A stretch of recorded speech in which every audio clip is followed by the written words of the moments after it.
అలాగే శ్రీను గారికి, ఇక్కడ కూర్చున్న కుటుంబ సభ్యులకు, అలాగే కార్మిక నాయకులకు, కార్మికులకు, ముఠా మేస్త్రులకు అందరికీ ప్రత్యేక ధన్యవాదాలు.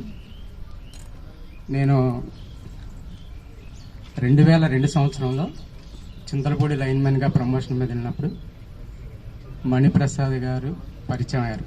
అంటే ఇప్పుడంటే డిపార్ట్మెంట్తో స్టాఫ్కి అటాచ్మెంట్ తగ్గిపోయింది, కానీ ఇదివరకే ఆ ట్రాన్స్పోర్ట్ అవి కూడా డిపార్ట్మెంట్ అరేంజ్ చేసి లారీ అవన్నీ పంపించేవాళ్ళు.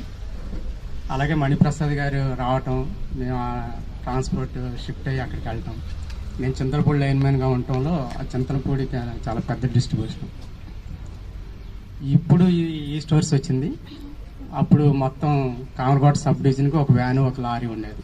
లారీ మాత్రం చింతలపూడి కంట్రోల్లో ఉండేది, వ్యాను ఏడీ గారి కంట్రోల్లో ఉండేది. ఈ మణిప్రసాద్ గారికి మేము 4 సంవత్సరాలు కలిసి పనిచేసాం. రోజు ఏవో transformers failure, Eluru, stores, material, అన్ని లారీలు ఎలా ఉన్నా కానీ ముందు చింతలపూడి లారీ వస్తే దొడ్డుదారినే సరే లోపలికి వెళ్ళాల్సిందే.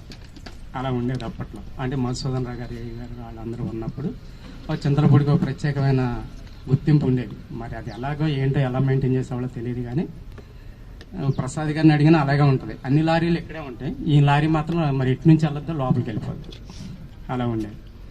ఇక ప్రసాద్ గారి గురించి చెప్పాలంటే ఆయన అజాత శత్రువు. మేము అంటే ఫ్యామిలీ బాగా కలిసి ఉండేవాళ్ళం చింతలపూడిలో. అప్పుడు ఆ పిల్లలు చదువుకుంటున్నారు, పాప హై స్కూల్ స్టడీ, బాబు ఏమో 3rd క్లాస్ 4th క్లాస్. ఆయనకి ఏంటంటే ప్రతిదీ ఎవరో వాళ్ళ సలహా కావాలి, ఏ కార్యక్రమమైనా ఏ విషయమైనా సరే. వాళ్ళ పాప ఫంక్షన్ కూడా మా అందరి సలహాతో చాలా గ్రాండ్గా చేసాం. అన్ని విషయాల్లో చాలా ప్రతిదీ ఎదటోళ్ళతో పంచుకొని ఆయనకున్న బాధను కూడా తీర్చుకుంటాడు. ఎప్పుడు ఏ ఆఫీసర్ గారికి కానీ ఎవరికి కానీ ఆఖరికి స్నేహితుడికి కూడా ఎదురు చెప్పే మనస్తత్వం కాదు. చాలా మంచిగా, అసలు ఆయన గురించి చెప్పాలంటే మాటలు చాలవు. కాకపోతే ఏంటంటే మనం ఎక్కువ చెప్తుంటే పొగుడుతున్నారేమో, ఇది కామన్ కదా అనుకుంటారు. కాదు, ప్రసాద్ గారు చాలా మంచోడు, చాలా చాలా చాలా మంచోడు. ఆయన ఈ రిటైర్డ్ అయ్యాక